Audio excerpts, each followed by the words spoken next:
What's up, everybody? This is Taylor Vippolis, and welcome to the Players Lounge, a new podcast brought to you by Inside Carolina in partnership with Heels for Life, UNC Football's NIL collective created to bring together UNC football players, fans, and businesses.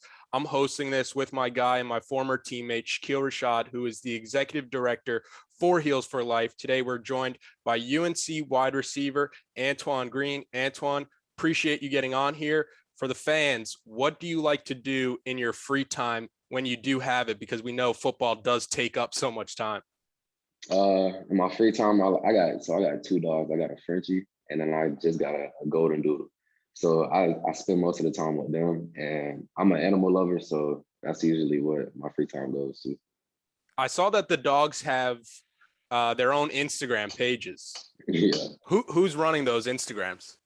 So I'm running the Instagrams, and I try to get as much pictures in as possible. And I just got this little camera that I'm using too, so I'll be trying to get them right on there.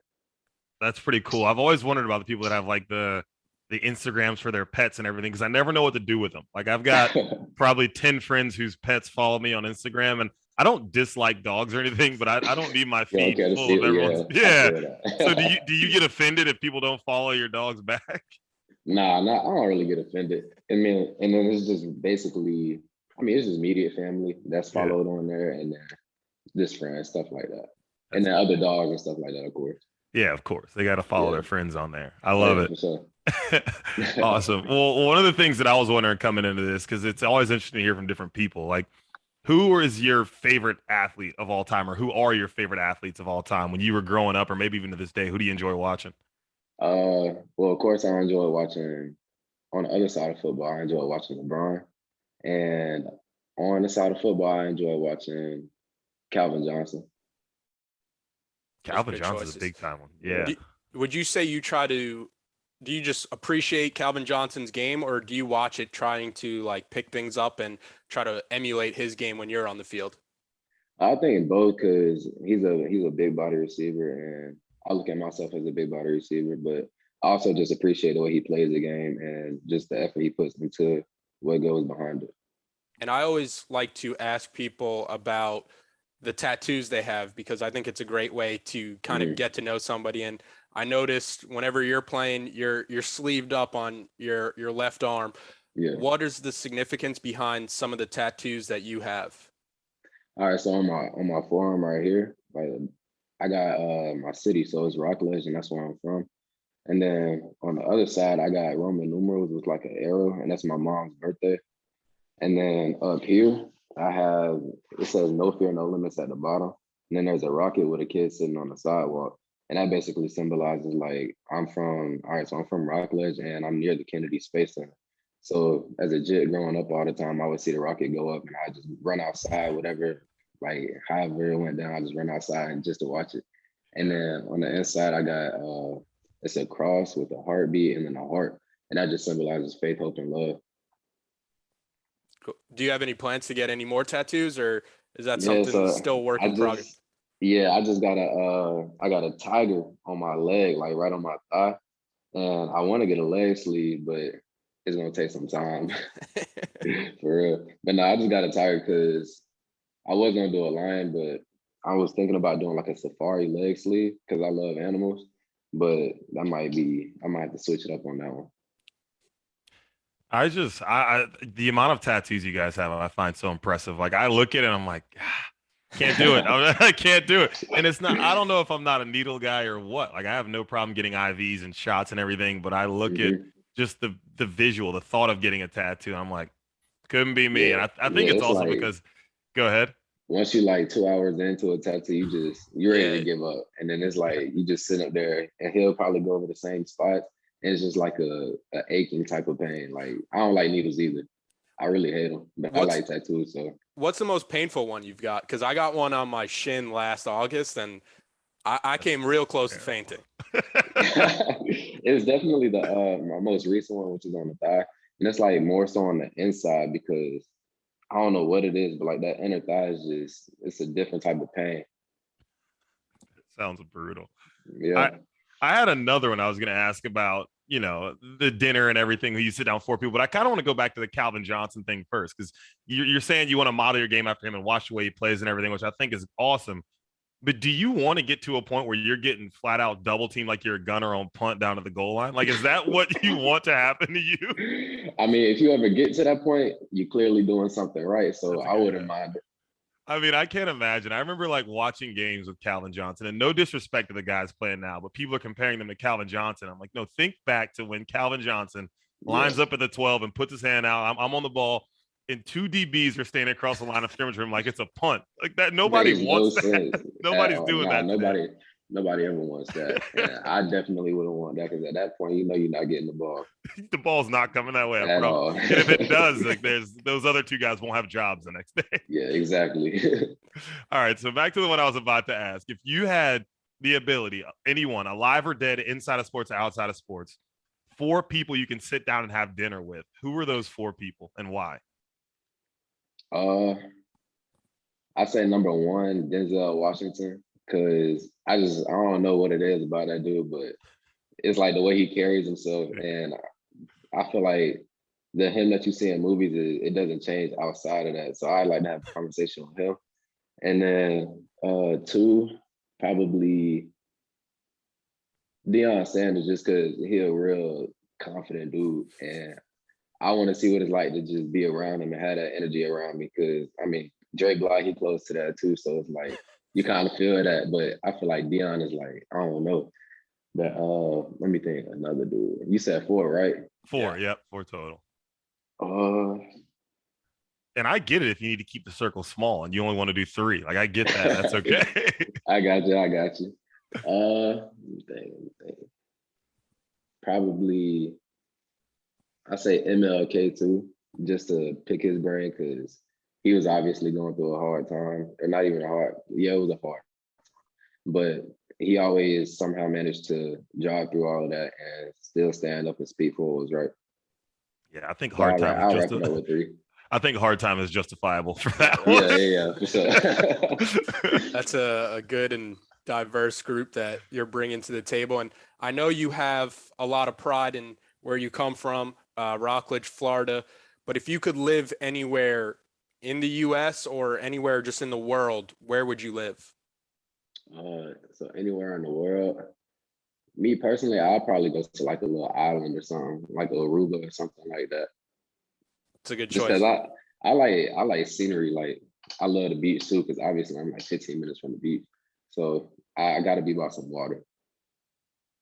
I'm a little surprised that you didn't just say that you would come 3 hours north up the coast to Jacksonville. That's where I'm from, and that's like it's like heaven on earth is what people call Jacksonville. Actually, you think so? Man, I'll be right.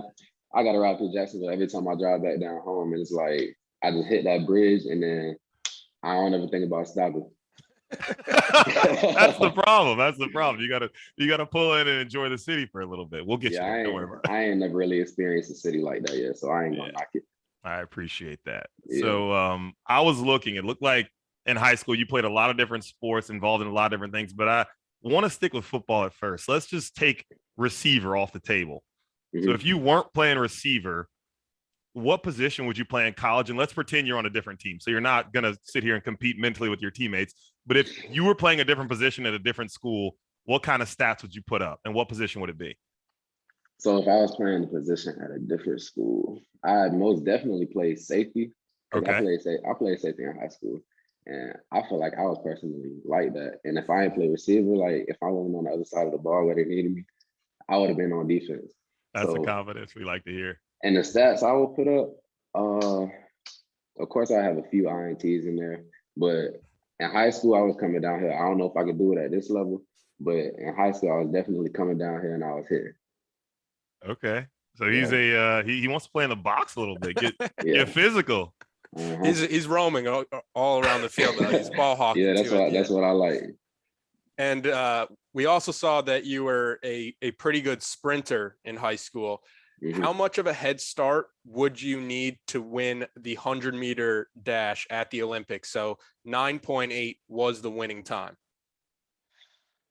Well, let's test that confidence here. Let's test the confidence here. How much of a head start?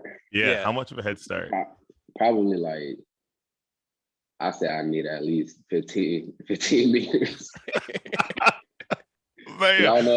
don't know if I got it like that anymore. I really don't. Because you got to think like that track conditioning and being in track shape is totally different from football. What was your best 100-meter time? My best 100-meter was like a 10.7, but I was more of a 200 guy. I ran like a 21.4. Speaking of the 200, how about the 200? If we back you up, 19.6 was the winning time. So how much of a head start do you need there? Let me think. 21.4 minus 19.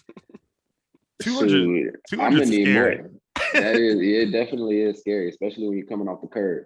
But I'm gonna need more than 15 on that one. Because I don't know if I can last that last 20 anymore.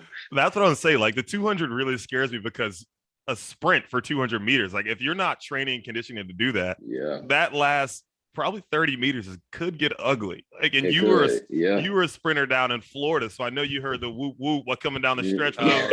You don't want to hear. There's no worse sound than that at all. I've experienced so many people get hawked down, and it's not.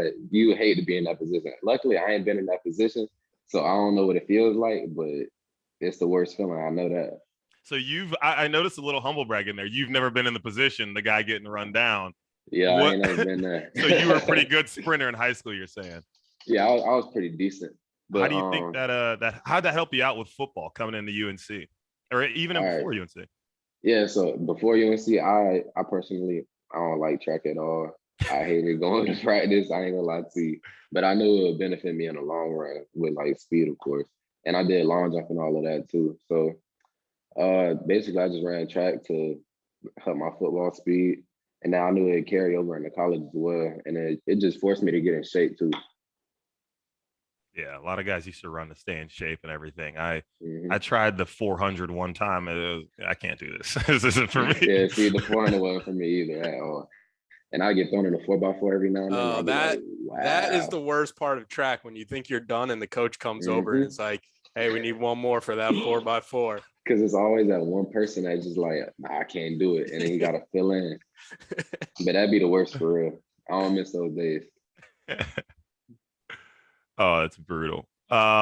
So we've talked track. Now we know you played some basketball too in high school.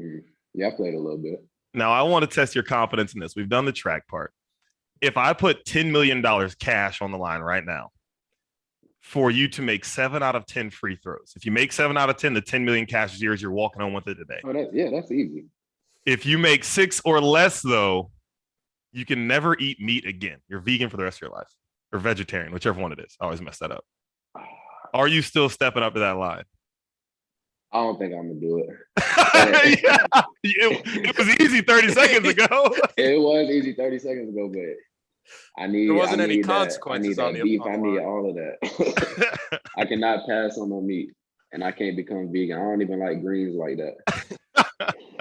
I can't pass on it. What would you say your scouting report was like? The Antoine Green, the basketball player. In high school, I played basketball my freshman year, and I went to a Christian academy. And I like to say I was pretty good at it. I dunked on 3 people one time, like in one game, like because our point guard, I remember like it was yesterday. We had went to Orlando, and our point guard, he had got suspended for whatever reason. But I had to run the point, and I remember just like passing the ball, going baseline, and he kicked it back out, and I just pump fake. And he was like 6'5" too. And then the other 2 dudes was just like draped on my back. And you know how I went down from there. But I like to say the scouting report would have been like if I had to give myself like a 2K grade or something like that, it'd probably be like I'm gonna be real with myself, like a C+. Okay. I'm gonna be real with myself. Respect the humility. Who would you say from the football team would give you the best game one-on-one? So I hear a few people are actually pretty decent, but I've only ever played with like Cam Kelly. I heard Bryson Nesbitt's pretty good. Who else? They say Keyshawn pretty good too, big country. And then who else in the basketball room? I don't think nobody in the basketball, not the basketball room, the receiver room. I don't think nobody in the receiver room could really hold me. Yeah, no. And then speaking of one-on-ones, but if we're moving it to the football field, if you had to do 10 one-on-ones against Coach Bly from the 10-yard line going in, how many do you think you would win right now? And then I guess how many would you win in Coach Bly's prime? He might tell All you right, still so in his prime. I'm gonna start in his prime. I'm definitely above 50% on that because Wow. I feel like Coach Block can't hold me. And he tried to jump in a release drill with me one time before, and that didn't go well for him. So, and I hope he see this too. Y'all can screen record it, do whatever you got to do to send it to him. But yeah, right now it's 10 out of 10. If we're going from the 10 and anywhere from the field, it's 10 out of 10. He's not stealing one rep. Yeah, nah. Unless the quarterback just missed me. I love that. I absolutely love it. The 10 out of 10 call now, the over 50% before. That's the confidence we need. Yeah. And speaking of confidence, it takes a lot of confidence to still be a big time Disney fan. And I saw on Instagram that you were at Disney World just a couple months ago. Yes, sir. As a Floridian myself, I'm a Disney World fanatic. And so I really appreciated that you were there. Yeah. I got to ask you, who's your favorite Disney character? My favorite Disney character? And everything's wide open here. I'm talking Disney Channel original movies, Disney Channel TV shows, like the all of it. I'll probably have to say, because you got to think it's a lot of. It's a big universe. It is. A lot.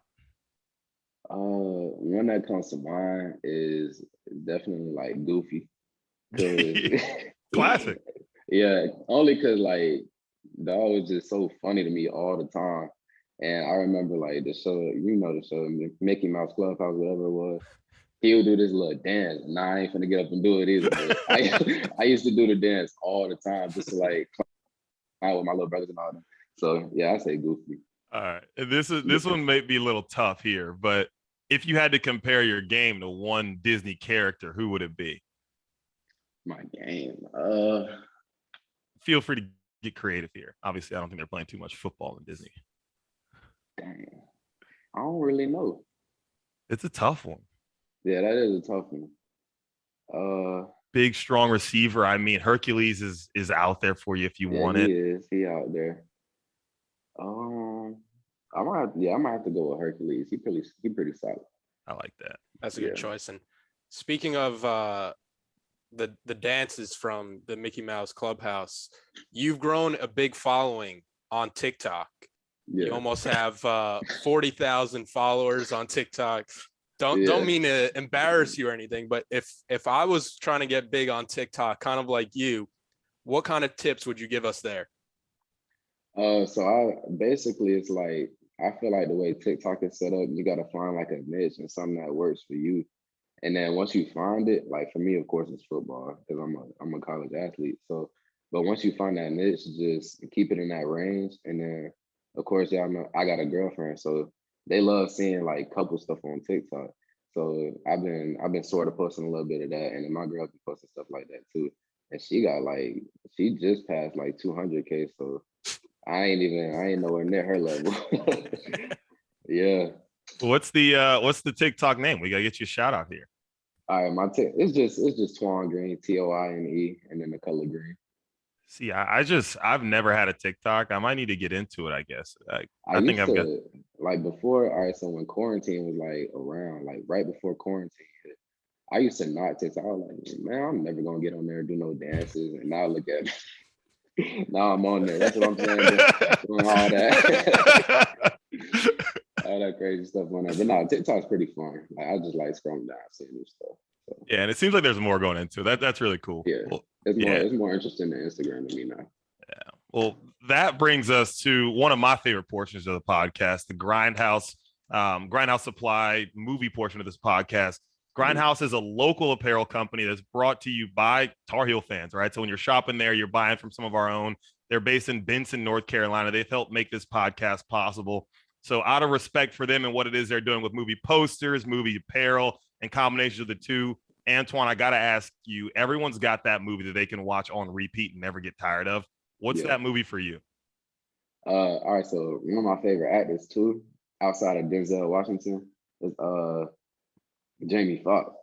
Okay. So I'll probably say Django, just because I don't know why. I just love that movie though. It's so And funny. then another movie I like is what was it called? I forgot. See, I'm not good with like movie names, but I just watched Doctor Strange like 2 days ago, and it was pretty good. I like Marvel. I like all Marvel movies. What are you giving Doctor Strange on 0 to 100 right now for someone that hasn't seen it? We won't go any spoilers. I give it a.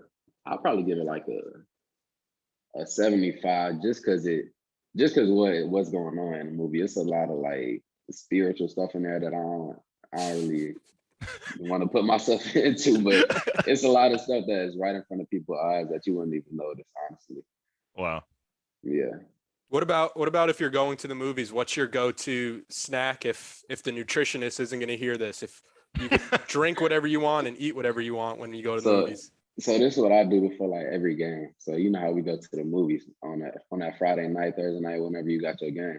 But I'll go in there, I'll grab my popcorn, of course. Popcorn is essential. And then I grab some Reese's Pieces. And I pour all the Reese's Pieces into the popcorn. And I just grab me 2 bottles of water and I'm there. That's it. That's next level thinking. I heard the two bottles of water. You're hydrating up. I like that. Oh yeah. I got to. Got to. Got to. And going more towards the football side of things now, you were a 4-star recruit coming out of high school in Florida. What was your recruiting process like, and how did you wind up at Carolina? Yeah, so the recruiting process was real busy. Like it low-key got to the point where, of course, I was enjoying it, but it got to the point where it was like kind of stressful because I never been in that position to where I had a lot of people coming at me from different angles. And me personally, like, of course, I wanted to play on the college level, but I didn't even play football my freshman year. And as soon as sophomore year hit, I knew I had the chance to actually go to the next level because I had a few like minor offers, like who was it, Valdosta State, Bowling Green, stuff like that. And it kind of, I don't know, but the transition from high school to college was like, it was totally different. And then just like the speed of everything. But as far as like the offers and all of that, it was all over the place for me. It was, like I said, it was stressful, honestly. And then the reason why I chose North Carolina was because I just felt like out of all the places I visited, like Georgia, I visited Florida State, I've been to Tennessee, I've been to Miami, but like out of all those places, I felt most comfortable here. And it was just more of a family atmosphere, and people were more like personable. It felt like less business, like a less business area. And North Carolina came along because like I remember getting the offer, and I would talk to Coach Brewer and Coach Scott like every now and then, but I felt like I never seen myself actually coming here when I got the offer. Like I thought I was gonna go to like Florida State, Georgia, something like that, or Tennessee, and then just like they just kept dropping seeds, planting seeds in my head, and then it eventually came along, and I seen what type of dude that Coach Brewer was and Coach Scott, and then Chaplain Mitch came in, and then that's what really like just wrapped everything up because nobody else was actually coming at me like that or actually showed interest as much as they did. You mentioned a bunch of my guys, Mitch, Coach Brewer, my former receiver coach at UNC. How big was it for you, that recruiting class that was coming in at the time? Because, you know, they did have a down year in 2017, but the excitement was starting to come back with that recruiting class where it was it was De'Ami Brown, it was somebody like Jordan Adams who never even made it to Carolina, but it felt like that was one of the classes that was starting to get that excitement back into Carolina football. Yeah, it was definitely like I definitely look forward to it. Like I remember just coming up on a visit and everything, and it was all hyped up and it was fun. And of course, looking back at like the season they had before that didn't really, of course it played a role in like being recruited and all that, and I looked at that and took that into account. But I didn't really, I like going into stuff where people are building, where programs are building. And instead of just being on top of the world already, I want to have something to work for, you know? Yeah, that's cool, man. And I remember that 2018 season, your freshman year. I remember you kind of see that you were trying to start to figure out the difference in the games, and you had come from competitive part of Florida, so you knew Yeah. what it was like to go against those guys. But I don't want to bring up bad memories, but I remember out at Cuse, you know, where you're starting to hit your stride and the injury comes along. Like, what do you remember about that and just that time? Did you feel like you were coming in your own and then you got hurt and kind of slowed you down a little bit?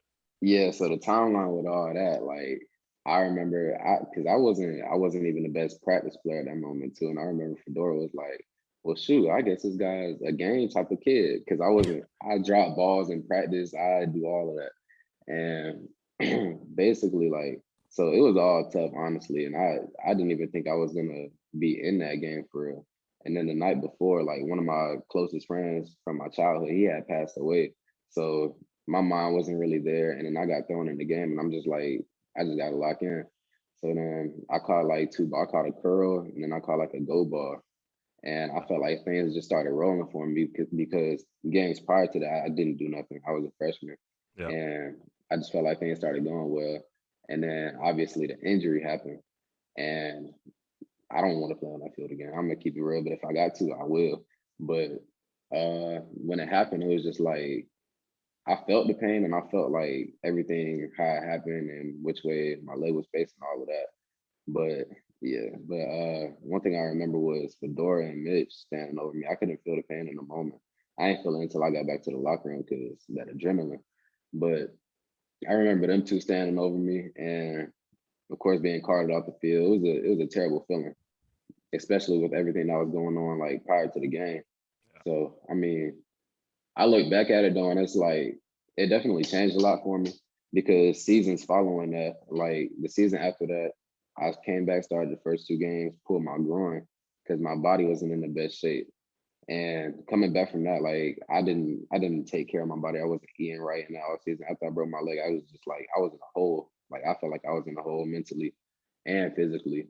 And I was just like, school wasn't it, all of that, everything was just out the window for me. And I was just going day by day, just being stressed out. But what climbed me out of that hole was I started basically just taking things day by day and just keeping my head down and working. And that's when I started getting into like God and all that too. Of course, I grew up in the church as a kid. I had all that, but I never really understood the importance behind it.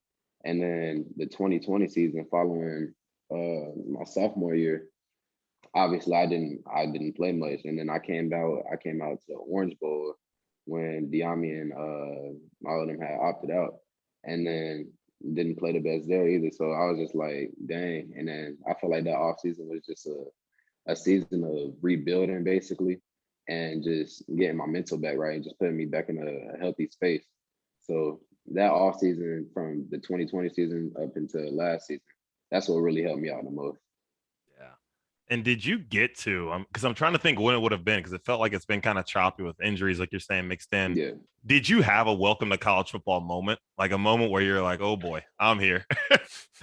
Everything's different now. No more running. Yeah, I came up from this one. So I remember we went down to Miami, and I always knew this stigma that was on Miami DBs and all that, and how Miami is just a rah team. So I remember going down there, and I'm on this sideline, and I'm like, I'm happy as hell. Like, I'm in the game. I'm like, yeah. So I'm out there, and I'm lined up. And I remember dude's name too. His name was Michael Jackson, big swole dude. I remember him. And he's standing right across from me. And I'm like, all right, say less. And then I make a little release. I start running, and then my shoulder was open.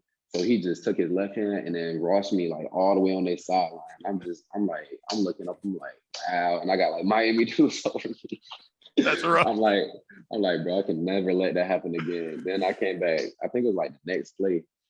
And then I ran like a stutter comeback. I only got 3 yards because I had ran all the way back down to the side, not the sideline, the line of scrimmage just to catch the ball.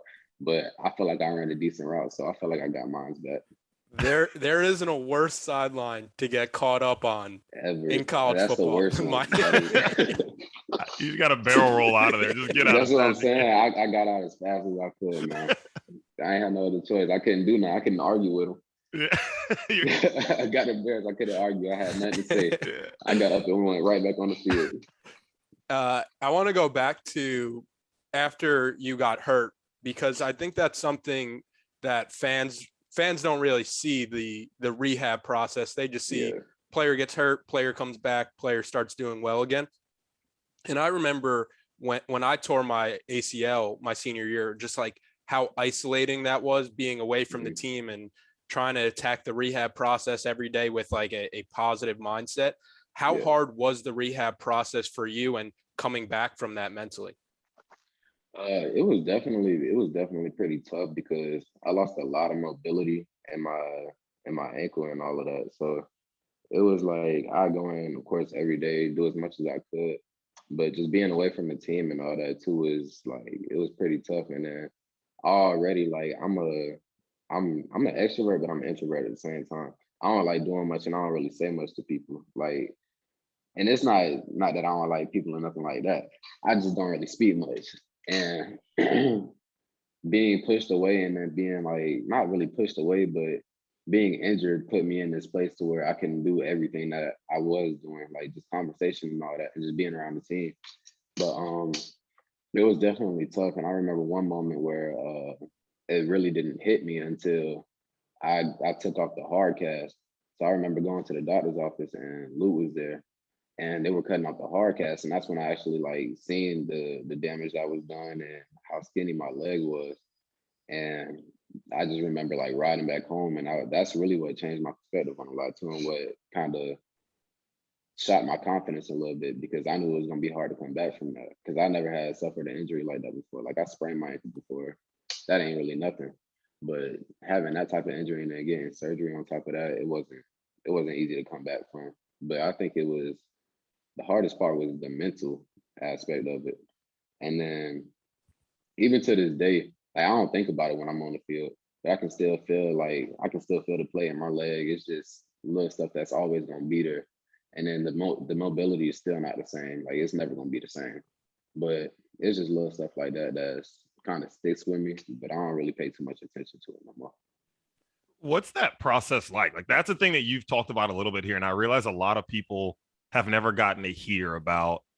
You know, you're watching a game, you see a player get hurt, and then 10 months later you see him back on the field. What's it like regaining that confidence? Like, I'm not asking you to take us through like your rehab protocol, but like from the day you get carted off that field to the day people see you back again out there, what goes into it? So your mindset, like after you get hurt, like your mindset changes a lot and you start questioning a lot as well.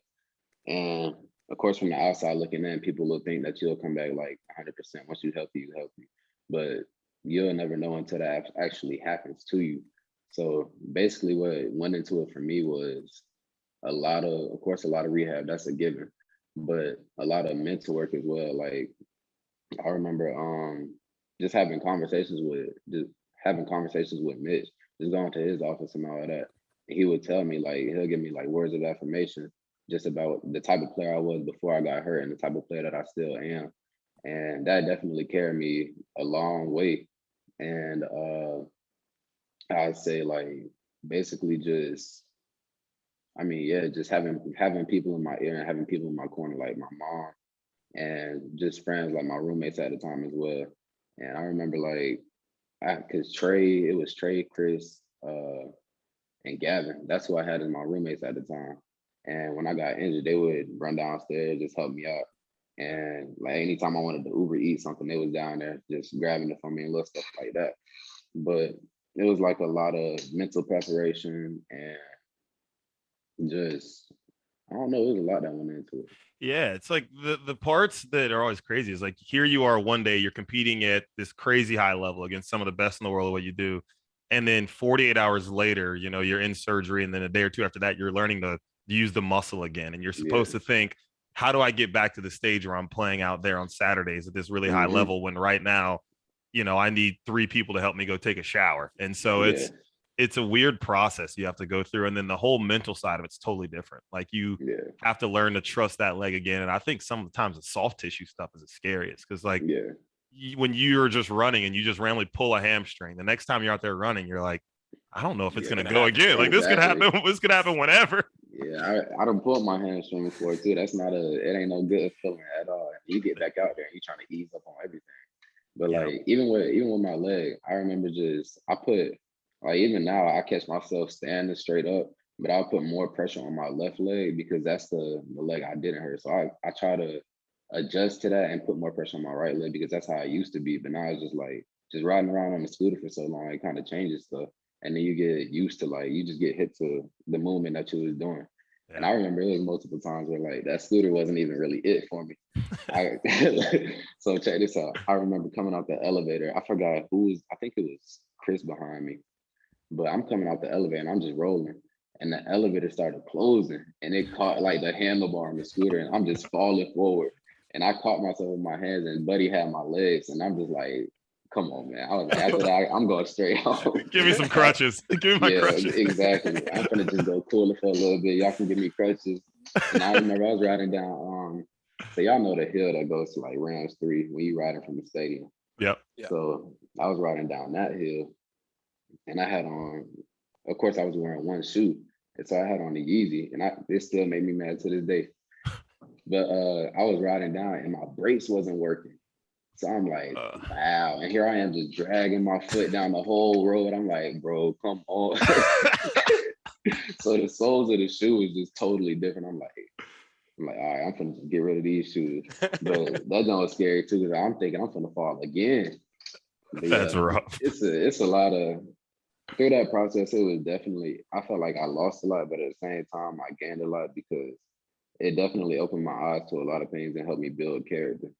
Yeah. That first moment where you start to see some of the validation come from the rehab process.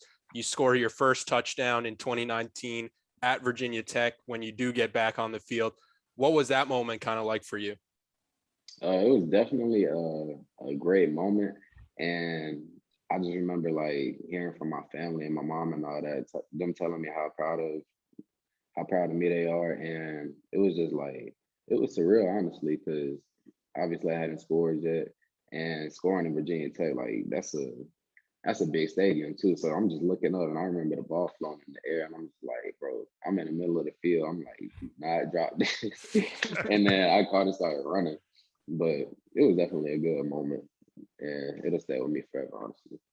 Those are almost the worst ones when you have like 20 yards of separation on the defender and you're like, if I catch this, I'm gone. But if I don't, it's a long walk back. It really is. And I remember, just like in the Pitt game last year, I had just gave Buddy a little release off the line and he fell. Like I had swiped his arm down, he fell. I'm running down the sideline. I'm like, bro, there's no way I'm this open right now. So I'm just running. And I'm like, the only thing in my head is don't drop the ball. And I wasn't really thinking like I was gonna drop it because of course I had confidence and all that. But it's just like when you in that moment, everything felt like it slowed down.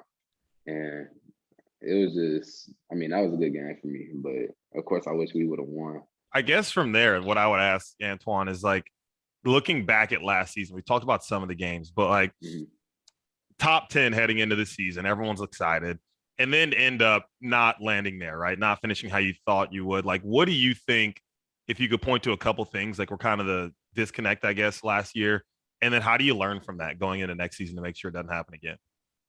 Yeah, I think the disconnect and all of that was not just the chemistry between everybody, but honestly, I really don't know because I felt like everything was straight. Like working up into the first game, like going into Virginia Tech, I felt like we all had confidence. It was just players being developed and actually getting a feel for the game. Because like me, I had a feel for the game, but at the same time I didn't because I haven't had a season where I was just game this week, and I'm playing each game like consistently. But I think it was that and just experience for real. What do you think you learned from it, and how do you think this year could be different? So me personally, I know I've adjusted to not only just the speed of the game, but like the mental part. So what could be differently for like what could happen different this year for me is I'd say just still like playing faster and just knowing what's on the other side of the ball, like whether it's coverage or little stuff like that. Like once you in the game for a long time, you pay attention to certain keys that's out there and what could actually help you. And I say that's what just having that experience and having that year behind me now, like I got something to look back on and actually grow from. instead of just having to lay a foundation that I didn't have, you know. Very cool. What was it? I've talked to a lot of people. Obviously got to watch him operate and everything, but what was it like playing with Sam Howell? He just got drafted a little bit later than most of us would have expected. That's an Yeah. absolute steal for Washington. I think we can all agree on that. But what was it Hmm. like playing with that guy for a couple of years? It was fun. I love the arm talent he really had because I ain't never played with no quarterback like that. Yeah. My quarterback in high school was a running back, and he was at Florida State. That's what I'm saying. So I ain't never played with no quarterback like that. And just playing next to him, it was always fun because I remember just blocking. I'm like, oh, he about to get tackled. I'm finna get ready for the next play. He's spinning. I'm like, what the hell going on? I'm like, what? But it was definitely fun watching him and Yeah. playing alongside him because I remember Georgia State. He threw the ball like 60 yards through the air, and I'm like, bro, like when is this ball coming down? Like, I'm just running. And I had caught it, and it was fun. I wish we could have won more games for him, but it was definitely fun. Some of those throws I remember watching. It was like even his true freshman year, you'd watch him like that's a Yeah, throw the guys make on Sundays. That's not a yeah, Saturday throw. exactly. Yeah. When he And starts to get in that like scramble mode, how do you prepare to play for a quarterback like that where he is able to make something out of a broken play? mhm. So when he started getting the scramble mode, I caught myself a few times last season, like just guessing on whether I should block or whether I should try to get open because I know he can use his feet too. Yeah. But I guess it depends on how close the defenders are to him and whether I can get open off of the sideline. Because like if he's scrambling to the boundary and I'm stuck at the boundary, it's not really much I could do. So I guess it depends on all that. But if I turn and block, he gonna run. If I try to get open, I might pull the defender out there with me and he can still run. So Yeah. whatever happens, happens. And then the storyline going into this season, it will be on, who's his replacement, big shoes to fill for whoever it is. You've worked Yeah. with both Jacoby Criswell and Drake May this past spring. What's it like playing with them, and any differences between the two and then between somebody like Sam Howell? I mean, they're both very great players, and I think they all have similarities just as like a quarterback. They all got arm talent. They all know how to run. They all got speed. And I've never played with like a slow quarterback. And of course, that's not what you see really coming up. And to this day, you don't really see too many slow quarterbacks now. And Drake, he tall and long. Jacoby, he not as tall, but they both got the same arm strength, and they're both definitely coming a long way since when they first got on campus. So you've seen a lot of things now. You're talking about. It's funny to start to hear guys that like when I was at UNC coach, like you were a true freshman, right? Now you're like Yeah, talking about what you've seen since guys have come on campus and everything. Like you're yeah, the old guy on the block now, fifth year senior. you're the old guy on the block. You start to get nicknames like CEO and OG and old head now. exactly. Yeah, What yeah. what's JJ got JJ calling me an old man. I'm like, wow. yeah, those jokes come quick, man, and they hurt. But For real. what's the mentality going into the season in that spot now with the young guys like JJ calling you old man? Like, what more responsibility do you feel or different? Maybe not more. Yeah, so I mean, what I felt as different, of course, I felt to last year too, because I was a senior, but I wasn't like the super senior, because we had 50 years last Right. year as well. But I mean, I feel like I'm being looked up to more, and I need to take on more of a leadership role. One thing about me, I'm not as vocal as other people, and I lead by example, but not everybody pay attention to that all the time. So I need to start walking into this leadership role where I can actually speak and people listen. Because when I do speak, I feel like people tend to listen because I don't speak much already. And then outside of you and Josh Downs, it's a fairly young and inexperienced wide receiver room. Who would be your pick to be the player that has a breakout type season this year, like we've seen in the past with you coming onto the scene big time last year with over 600 yards, Josh Downs 2 years ago having that kind of breakout year? Who would be your pick for this year? Uh, Honestly, I have no clue because we got a lot of great kids. Like you got Justin, you got JJ, and all of us we balling in practice. Like Gavin, all of us doing stuff. And of course, you got Josh in the slide and all that. So it's going to be the dude on the outside. And you got Nesbitt out there too, who is a great receiver as well. He can go back and forth. But yeah, I really think it's up in the air. Like even with me last year, it was kind of up in the air because it was me, Emery, Justin, Choffrey, Bo, and it was just like nobody knew what was going to happen. Like nobody had anything guaranteed. And I don't think nothing's guaranteed. Like I can go into this year and have a year that I had times two, or it can be the same. Like you never know. But we'll see what happens, and it'll be interesting to see. Yeah, we're excited to watch it, man, and appreciate you jumping on with us here today. Yes, Everyone that's listening, thanks for tuning in with us. Please keep continuing to join and sign up with Heels for Life on the website at heelsforlife.org with the number 4, so we can keep doing things like this, getting to know the players on the team and helping them find some NIL opportunities to come do it. So appreciate everyone here, and hope you guys enjoyed it. Antoine, appreciate the time, man. Yes, sir. Thank y'all.